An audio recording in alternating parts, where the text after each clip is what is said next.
Hello' everyone. তো শুই উঠি মই আগতে ভিডিঅ'টো আৰম্ভ কৰিলোঁ আৰু মই আজি দিনটো কি কৰিম আপোনালোকক দেখাম আৰু মোৰ ভিডিঅ'টো ধুনীয়াকৈ চাই থাকিব। আৰু ৰাতিপুৱাই শুই উঠি মই আগত মোৰ ৰুমটো ফাৰ্ষ্ট মই চাফ চিকুণ কৰি লওঁ।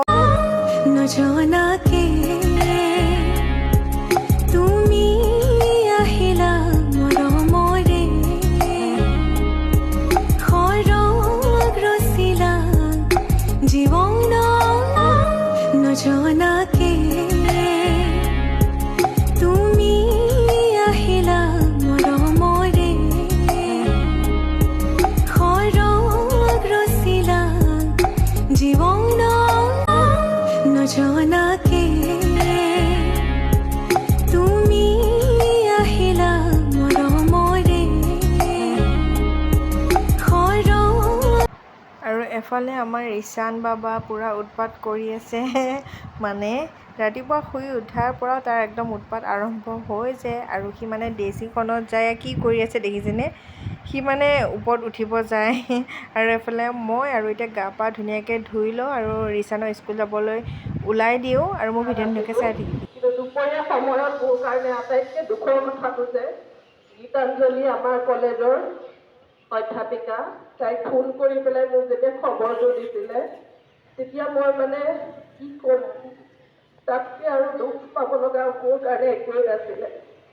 কাৰণ উঠি অহা দুজন যুৱক এনেকৈ হেৰাই যোৱাটো আমাৰ কাৰণে অতিকৈ দুখৰ বিষয়। আৰু মই ভাবোঁ কোনো পৰিয়ালত আচলতে এনেকুৱা ঘটনা নঘটক, এনেকুৱা দুখ নাহক। আৰু এই চেগতে মই দুইজন ছাত্ৰৰ মই আত্মাৰ সদ্গতি কামনা কৰিছোঁ। য'তেই থাকক তেওঁলোকে সুখত থাকক আৰু যদি জন্মগ্ৰহণ কৰে অন্ততঃ ভাল ঠাইত ভাল সন্তান হৈ পেলাই তেওঁলোকে জন্মগ্ৰহণ কৰক, সেইটো মই আশা কৰিছোঁ। আৰু ভগৱানৰ ওচৰত মই প্ৰাৰ্থনা জনাইছোঁ যে তেওঁলোকৰ আত্মাই যাতে সদ্গতি লাভ কৰে।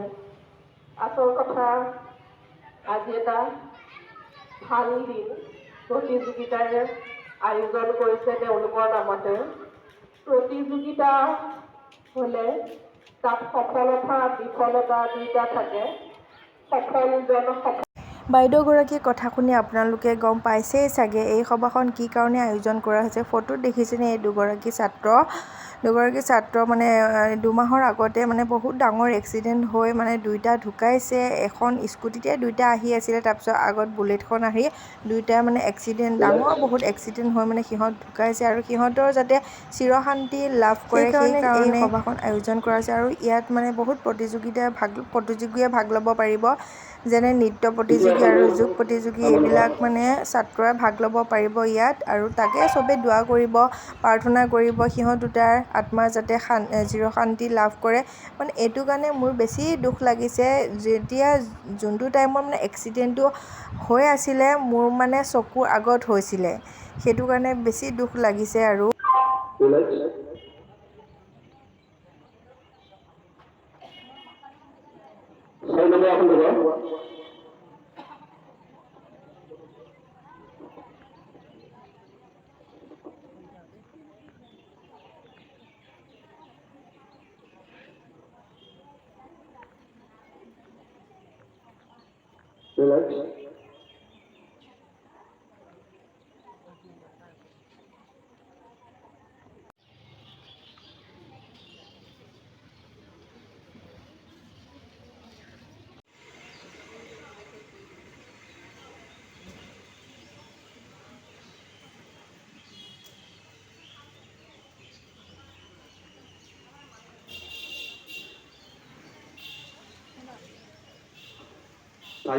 আৰু আমি আহিলৈ আকৌ ঈশানহঁতৰ স্কুলৰ সন্মুখ পালোঁহি। আৰু আজি আমি খাম আম। ইমানেই গৰম দিছে আৰু আমি ছোৱালী বুলি ক'লেইতো আৰু একদম মানে আম আৰু টেঙা বুলি ক'লে পাগল। আৰু আমি এতিয়া মানে গছৰ ছাঁ বিচাৰি আছোঁ, ইয়াতে আমি বহিম আৰু আম টেঙা ধুনীয়াকৈ খাম টেষ্টি লগাই গৰমত একদম। আৰু মোৰ ভিডিঅ'টো চাই থাকিব। আৰু আমাৰ এইফালে আৰু আম কাঠাত পূৰা লাগি গৈছে আমাৰ।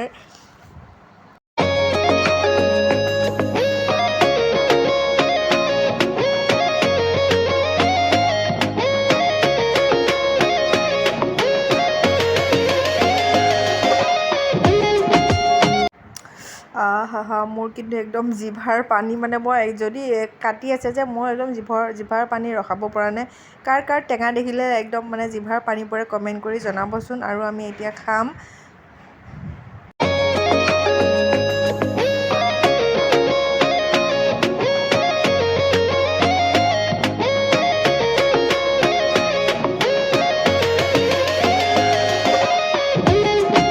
এতিয়া যাব ওলাইছোঁ ঘৰত, আৰু ঘৰ আহি পালোঁ। যদি মোৰ ভিডিঅ'টো ভাল পালে like comment share and subscribe কৰি দিব। আৰু আকৌ এটা নতুন ভিডিঅ'লৈ আপোনালোকৰ লগত আহিম। বাই।